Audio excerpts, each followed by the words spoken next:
Welcome back, Aspire Leaders. That was the wonderful voice of Todd Bloomer, new author to the book, The Blueprint.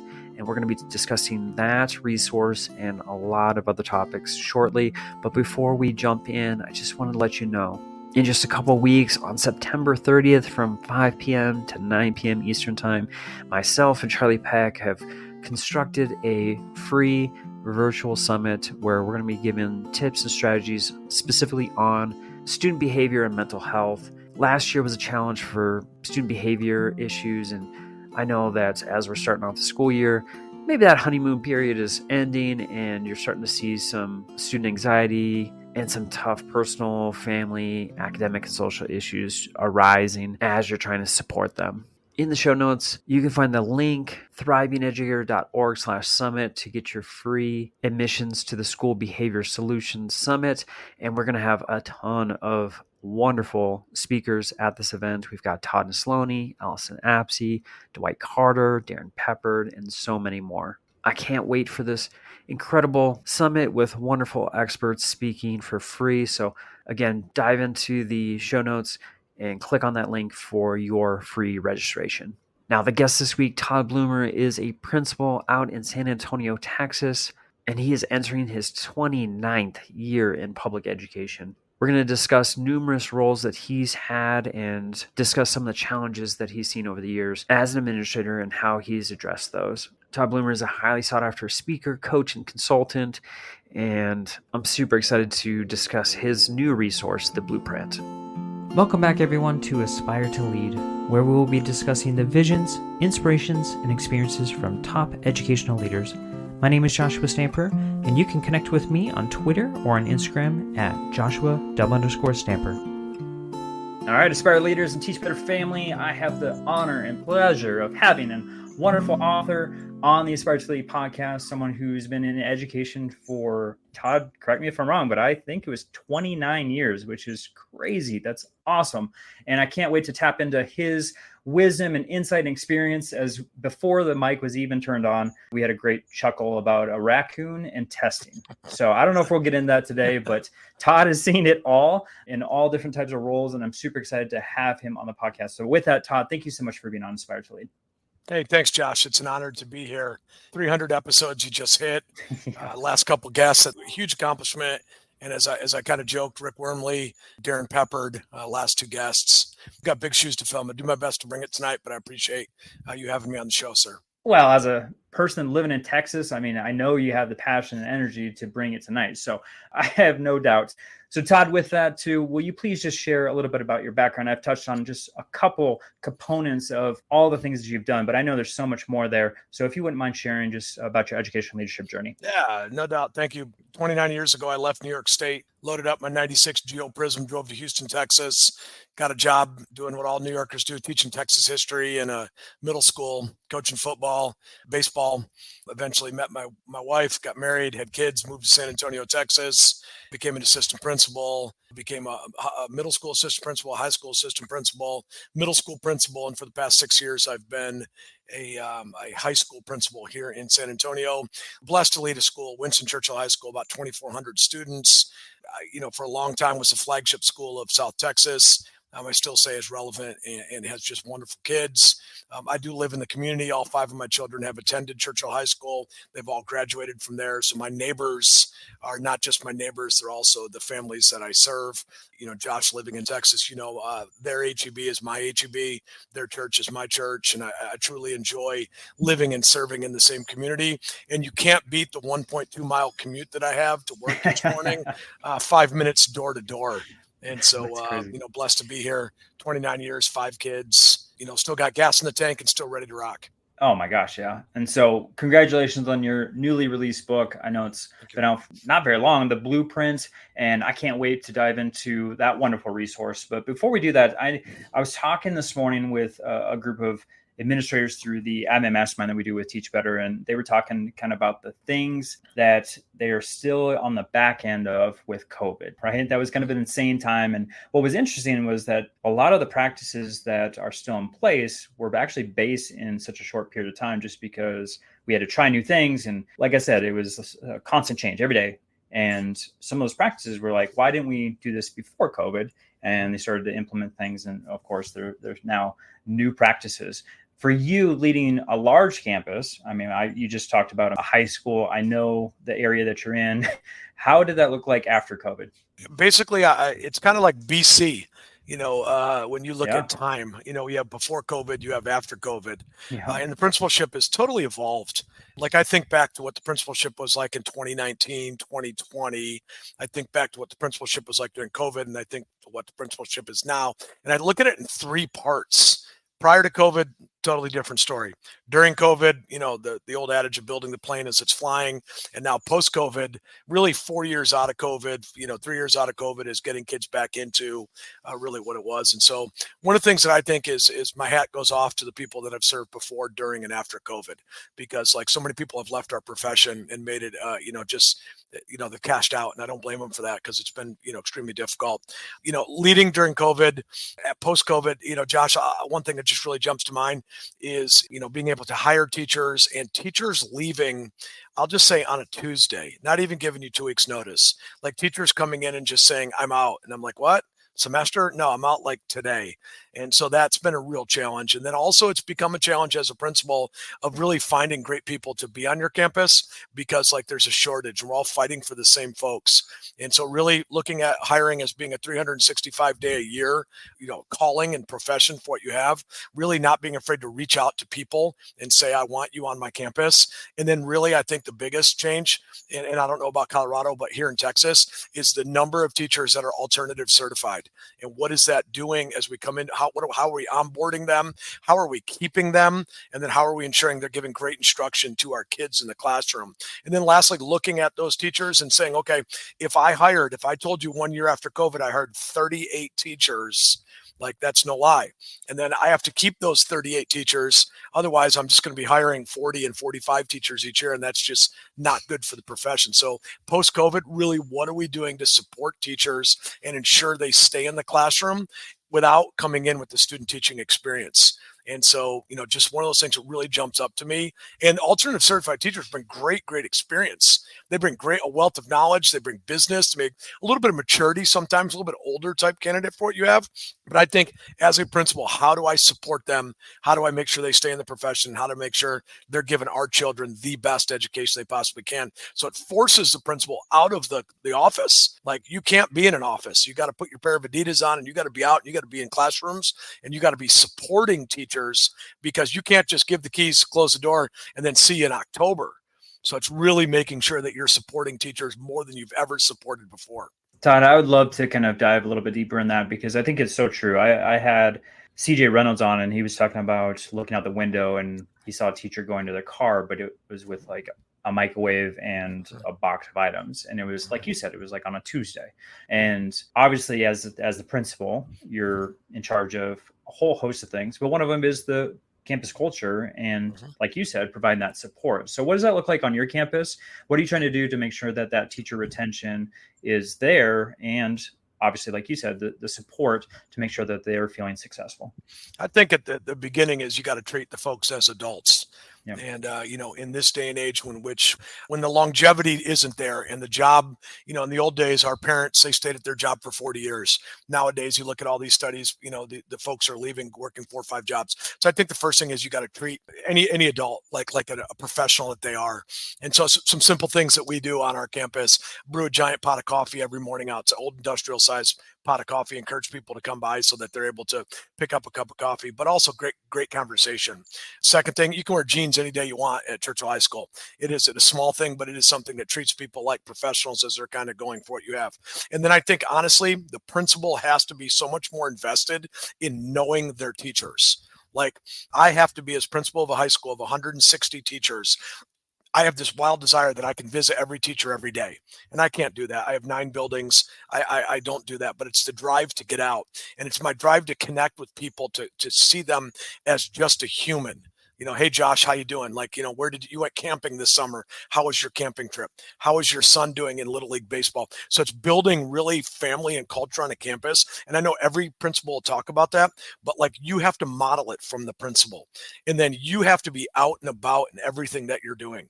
And so I think that is just a support. I start every email that I send Monday morning at 7:30 with what my wife and family and I did over the weekend, because I want to model to my teachers, hey, there is life outside of school. You can take care of yourself. You can go and enjoy the beautiful city of San Antonio. Then I do think you need to be, as a principal, in classrooms daily. And you have to be able to support not just your new teachers, but your best teachers. And you have to look and see, what do I need to do to cut the red tape to give this teacher every single thing that they need? I need more Chromebooks. I need more calculators. I need, more desks. Then it's my job to ensure that's done. Sure, I can delegate that to other people, but I think when the principal takes the lead on a campus of really driving to ensure his teachers are supported, teachers have everything they need. And I think last at the end, the teachers want to know that the principal is their biggest cheerleader. Like, I am out there supporting them, and I am out there sharing with parents the great things that they're doing. I'm out there talking to parents about the great things and how lucky their kids are and their families are to be there. And so I think when you treat people with adults, you give them some good stuff. You pop some popcorn one day, you brew coffee during the day, you let them wear what they want. And then last thing, Josh, I think that is extremely, extremely important.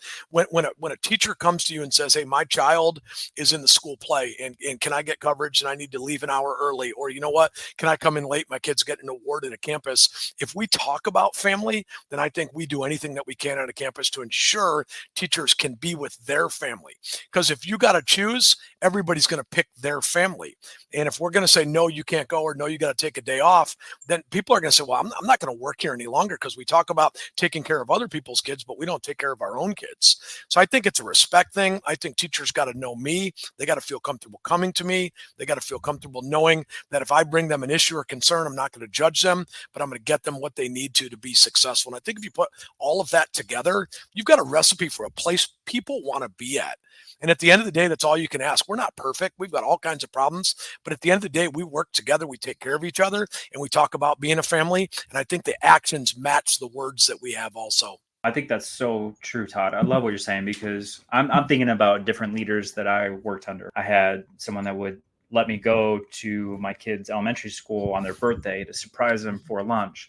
And then I also had someone who was calling me when my kid was in the hospital for a week, asking me when I was coming back every day. And it's like, well, the verbiage is we're supposed to be a family. But when it came to actually our own families, there was a double standard there. And I think what you're saying as far as modeling and make sure that we're using the verbiage that connects to our actions, that's going to help the culture of our campus so much better. And yeah, you're right. They're adults. Like, we need to trust them to do the right thing and be the professionals that they can be and will be. Josh, one of the things they talk about is like hire good people and get out of their way. Like, I don't like that. I like to hire good people and walk alongside them, because if you're a rock star teacher, like, I want to experience what you're doing that's being magical to making kids enjoy physics or chemistry or English 4. Like, why wouldn't I want to be around those people? And as you're like, I'll hire good people and just get out of their way. I think we're missing the boat when people say that. Honestly, do. Oh, for sure. That's essentially the mindset of, like you said, not being in our office, like getting out and about and being visible and being that support system. So if we're leaving them alone, then we're essentially leaving them on an island. How is that helpful? This podcast is a proud member of the Teach Better Podcast Network. Better today, better tomorrow, and the podcast to get you there. You can find out more at teachbetter.com/podcast. Now let's get back to the episode. I want to still talk about support, but maybe in a different avenue with students. So in regards to student voice and soliciting that, what are some tactics that you use to make sure that you are gaining the voices of those who are in attendance? Yeah, no doubt. Like, I think if you look at a school, you look at a triangle. And the triangle is the strongest shape in geometry. And it takes 3 equal parts for a school to be successful. And I think if you look at the triangle at the top, you probably got your teachers. And in one corner, you got your parents. And in the other corner, you got your students. And when all 3 of those are acting in concert together and are functioning at a high level, your school's functioning at a high level. We always seek input from teachers. We always seek input from parents. But largely, we forget students. And students are with us 8 hours a day. And we're doing doing school to them, and nobody asks them, hey, have you ever thought about, any of this kind of stuff? And so really one of my really favorite parts is soliciting student voice. And I think the easiest way you can solicit student voice is being visible to students. I have 9 buildings, 35 acres of campus. I position myself in the most highly trafficked area at Churchill High School, and I make sure during passing period I am talking and interacting with any kid that will come by. I led all the discipline assemblies this year at the beginning of the school year, and I said, hey, look, I am out here. You need help. You come by and ask. Something's not going right. You let me know. Something is concerning to you. Something is going well. You come by and let me know. So I think just putting yourself out there and being visible. I send an email to my student body at 5:30 every Friday like clockwork, just to the students. In that, I share my vision and hope for the week. I share celebrations, but I also encourage a two-way street of dialogue. And it's not uncommon, Josh, if you walked on the campus of my high school, that numerous kids stop me and ask things about schedule changes. Are you coming to the game tonight? Can you help me? Can you help me find this building? And while I could say, well, that's the counselor's job to do this, or that is the atmosphere that I want to be able to create. I also think living in the community allows me to be able to have a meeting on aisle 9 of HEB when I meet a family on a Saturday morning. And I think I have to be comfortable with that because that's who I present myself to be. And I want to make sure my actions match that. If you see me, stop me, tell me something that's good, or tell me how I can help you. Now, there's easy things that we can do on a campus to solicit student voice. A lunch bunch. Eating lunch with kids to be able to, just solicit, how things are going. I think that is the easiest way. I make it a point to go around and talk to every athletic team and every fine arts team. And I go around and I say to them, how are things going? How can I help? What do you need help with? And I'll share with you one of the reasons that I do that. My first year at Churchill High School 6 years ago, I went out and I covered a class for a class that didn't have a substitute teacher. And, I always talk about, hey, what's the latest music that I should be listening to? What's the best Netflix show I should be listening to? Do you like my Adidas? Like, give me some feedback on life. And I said, do any of you have any insight for me as a principal? And a young lady raised her hand and said, I don't think you support girls athletics as much as you do boys athletics. And I don't think your Instagram account, which I ran, supports girls and boys athletics equally. And it was a shot to the heart because, Josh, I thought for sure I was there. I was at girls' games. I was at boys' games. But I had to step back and I had to say, holy cow, this girl felt so confident to be able to say this to me. And she was like, no disrespect. I love that you're there. You're a great principal. You're the best principal. All these nice things. But here's how I feel. And so I think as we solicit voice, we also need to consider some of the feedback may not be what we want to hear. And we have to listen to that and say, there's a brave child out there that said, like, we can do better. And, of course, I make sure that the last, the girl played basketball. So the last 7 games of the season, Instagram page was basketball, and I was there to support them. So I think all you have to do is ask, and you get feedback from kids. How is this going? How is that going? Josh, we just banned cell phones in the classroom. So large high school, bell-to-bell instruction, no phones. A teacher wrote an English paper, pros and cons, told everybody to email me. So I got a zillion emails get pinged, but great feedback about the thing. So honestly, you just got to ask. And you can't be in your office and ask. You have to be out and about. And some of the best feedback is the organic conversation in the hallway as you're talking to a kid. Tell me something good. I got a young lady that comes by every day. I say, Addie B, tell me something that's good. And every time I go by, you have to tell me something that's good. So I think if you put yourself out there and you ask, you can get the feedback, but you got to be prepared because the feedback may not be what you want to hear. And you can't get mad or else nobody will talk to you about feedback anymore. Man, the visibility piece is spot on. Lived that, felt it, saw it. But then also building a relationship with your students to have trust built where they feel comfortable enough to tell you the hard things. Like you said, that girl had something in her heart that she felt, but not everybody has that trust to be able to share it to an adult authority figure, the authority figure of that campus. So obviously you've constructed something there where they're feeling comfortable enough to be able to share those things. So that's huge. And then for HEB, for those folks who are listening around the world, that's a Texas grocery store. It's so much more than a grocery store, though, right? Yeah, I was just saying, people swear by their grocery store. That's my HEB. Your HB, yes. Mm-hmm. So yeah, they have phenomenal barbecue. They have all kinds of stuff. Everything. There. So yeah, everything. Talking about HEB and promoting them, I think modeling as a leader, we need to make sure that we're doing things that people see, right? And for myself, I was in the leadership position doing just terrible things as far as not eating lunch, drinking a ton of coffee, not putting good things in myself, and my energy level was really, really low. Still to this day, sometimes those bad habits creep in, but I'm trying to be better about things. And one of those things that I've, tried to be better about is making sure that I'm putting all natural ingredients into my body. And so, Todd, I've been using Magic Mind. For those who are watching on YouTube, you probably saw me slam this little guy, but if it's in the morning, if it's before exercise, running, or even a podcast episode to keep up with Todd Bloomer, I need to slam one of these drinks, and it sharpens my mind, it lowers my stress, and it also gives me, like I said, a lot of energy. So something I highly recommend. I've been using it for, goodness, now probably 3-4 months, and I don't go a day without having it because I can feel it. I know that I need that jolt throughout the day. If I have caffeine too late, I get jittery, I get restless legs at night, and I can't sleep. Maybe it's me getting old, Todd, I don't know, but I'm starting to see these effects. And so I'm trying to be better about just the way that I take care of my body. And so obviously there's other things that we can do to make sure that we're our best selves, but I would highly recommend Magic Mind. I'm going to throw on the screen real quick the website. So magicmind.com/aspire to lead. If you go to that website and use the code aspire to lead 20, you'll get 20% off. But I like to use it for the subscriptions. So subscriptions give you, either a pack of 15 or 30. I get a pack of 30 so I can take one a day for the month, and they get delivered right to my door, always on the exact same day at the first of the month. If I want to end the subscription, it's super easy. But then also they give a money back guarantee that it works. So I love it. And with that, Todd, I'm going to come back to you because I want to talk about something that's phenomenal and new in your life, which is the new release of your book, The Blueprint. So will you just share, love the cover, by the way. Can you just share a little bit about the book, the resource, and why folks should grab it? Yeah, thank you for the opportunity to talk about this. This has been a passion project of mine that I started. It's kind of a cool story. My brother was playing the stand-up bass guitar in New York City and moved to Texas, became a teacher, and became an assistant principal. And as he was transitioning from the classroom to assistant principal, I decided to email him with some advice like all good big brothers do.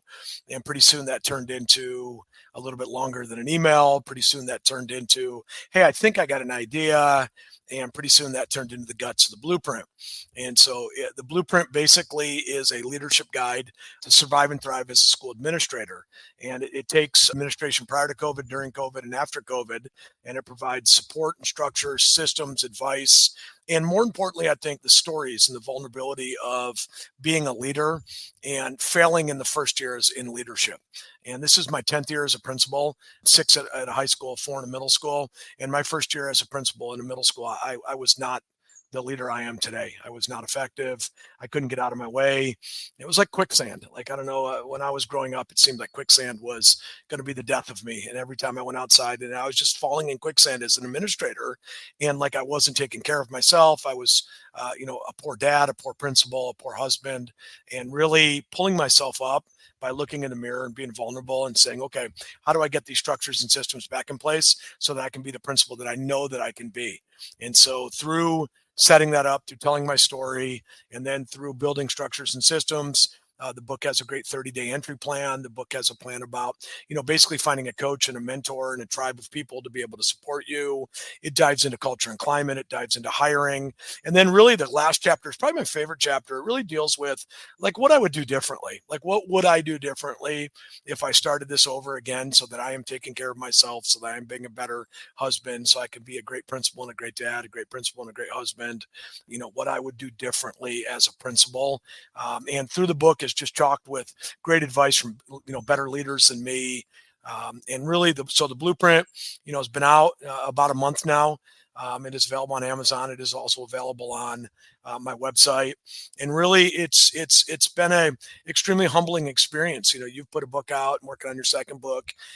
I'll tell you a story that really kind of summarizes this. I'm walking down the halls today at school.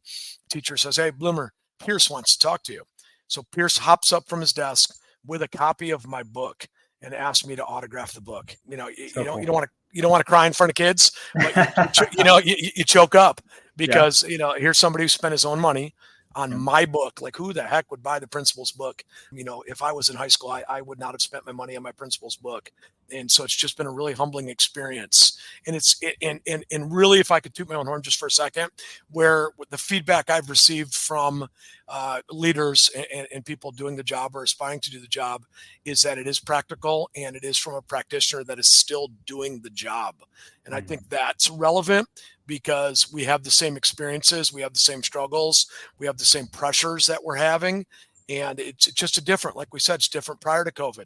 If somebody got out prior to COVID, it's just a different game. Someone got out during COVID, it's a different game. Someone that's in it right now understands what it's like, from school safety to vaping to everything in between, and what it's like to be a principal in 2024. So the advanced praise is the relevancy of it from a practitioner that is still, lacing the Adidas up every day and going out and doing the good work. If I could say it's pretty good. I'm pretty proud of myself, if I could say that, because as we talked a little bit about, process of it, this is something that, I got rejected numerous times trying to submit this, to be published, and the revisions from point A to right now, it's a totally different book. And so, meeting Darren Peppard, I was about 3 weeks away from self-publishing it on Amazon, because I'd worked on it so hard, and I felt it needed to get out there. And I always had the dream of having it published by a publisher. And meeting Darren, I set a February 5th date of February 5th of 2023. I'm going to publish. I had my daughter and I worked on it. Amazon self-published was really generally easy. And Darren came in on the 23rd of January and just said, I want to publish it.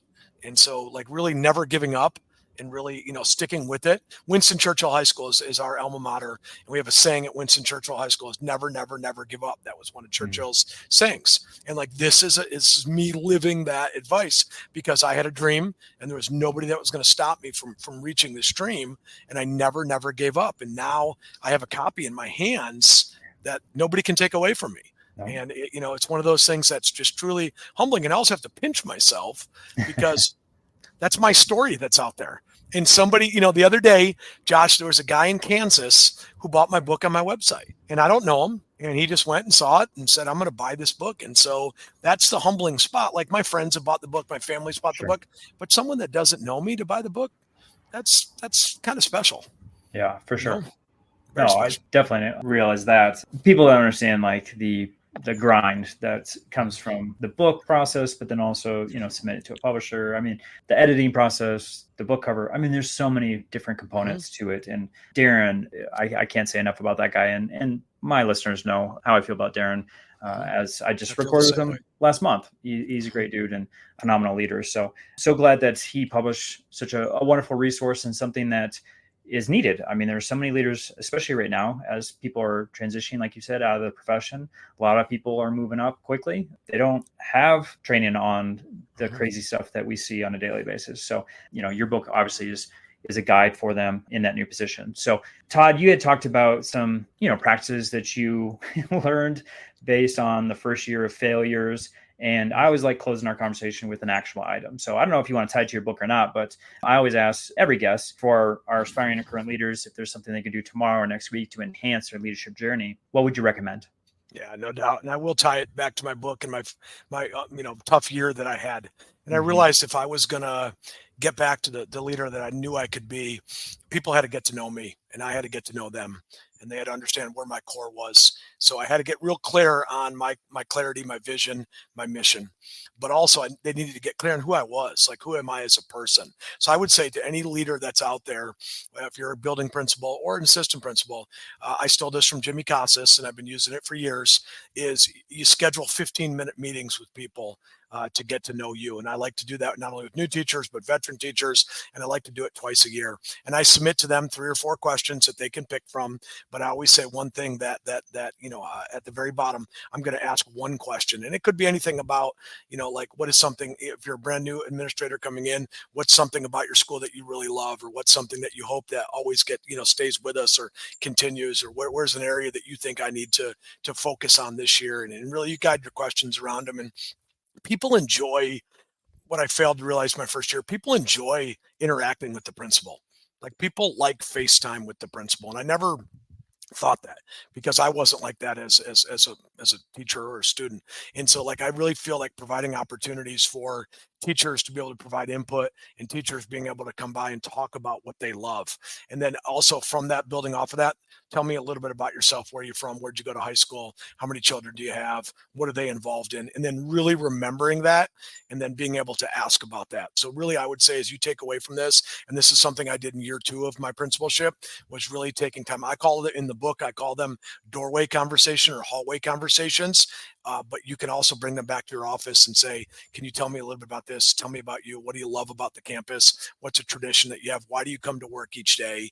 Like all of those type, and then take good notes with it. Look for themes that you can develop and build upon, and then find some kind of thing in there to say, okay, Josh has 3 kids and he likes camping and he lives in Colorado and this is where he's going. And the next time you see them, especially if you're struggling to build relationships with people, you can ask about some common connection that you have. Like, Josh, are you a Broncos fan? And then talk about no, okay, are you a Cowboys fan? And I can say, No. hey, I'm not a Cowboys, I'm a Giants fan. But at some point, sports can bring people together. Yeah. Music can bring people together. And one more thing is, I'm just kind of going on, but I think it's really important, is I start my emails every morning, as I said, by talking about what I do over the weekend. But I also start by talking about places my wife and I like to go eat. So we talk about where's the best place to get pizza in San Antonio. Where's the best place to get a burger? What's the best Netflix show that I should be watching now? And that sparks conversation and builds connections with people, because it's not always about the periodic table or balancing equations, but it's about those connections that you have. And if, Josh, you respond back to me and say, Bloomer, have you gone to Longhorn Hamburgers? Then that's my connection. Next time I see you in the hall, before saying, hey, how's class going? I'm going to say, holy cow, that hamburger was the best. And that's that connection that we have. So really, I think one of the best ways that you can just build that culture on your campus that you want is making sure that you're connecting with people in the humanistic way. Like, let's get to know people. And when we get to know people, then we can build and go from there. And then if you trust me, then I can come into your class and say, hey, you know what, Josh, have you thought about this, this, and this as a teacher to be successful? And you're like, all right, Bloomer's a pretty good guy. We like burgers. We listen to the same kind of music. Like, that's the feng shui of what we're doing on our campus to try to get us where we want to get to know me. I get to know you, conversations, and then we build upon everything else. Man, if I go to San Antonio anytime soon, I'm reaching out because I need a burger right now. Oh, let's go. Chicken wings, pizza. We've done them all. Top 10 lists. Yeah, Love it's it. great. Awesome. So, yeah, Todd, you undershot me. I've got 6 kids instead of 3. Okay. But I have 5. So we're Football administrators both on the campus and at home. So I love it, man. You are sharing so much amazing stuff, and I hope folks are taking notes. How can folks connect with you? I know, I'm going to have in the show notes, links. I'm going to have your book for people to make sure that they grab that resource. But, if they have any questions or maybe they want support in other ways from you, how can they connect with you? Yeah, I'd love to connect. Honestly, we all stole something from someone else. And so honestly, if I can share anything with you guys, that would be my way of paying back to people that helped me get to where I am today. So I think LinkedIn is a great resource. I'm Todd Bloomer at LinkedIn, X or Twitter, Bloomer_SA, Gmail, BloomerTodd98@gmail.com. And then toddmbloomer.com is my website. Any of those are great resources to be able to get out. Nothing would make me any more pleased than if someone picked up the book, read the book, wanted to have a discussion, clarifying points. If anybody just wanted to reach out and didn't buy the book, but said, hey, I'm struggling with this. We're all in the same gang. We're all on the same team. We're all working together.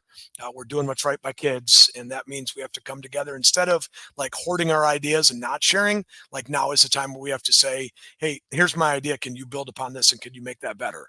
Or, you know what? I don't know anybody that's doing that right now, but I can connect you with someone that might know. And so I think the 6 degrees of Kevin Bacon is now down to like 1 degree of Kevin Bacon, because we can connect with everybody. And I'd be honored if I could connect with, anybody and serve as any kind of resource for them. And sometimes you need someone out of your district to be able to talk with, because what you may be complaining about might be something you just need to flush out from someone who is outside of your district and is objective and doesn't know the personalities of it and can give you some really good advice.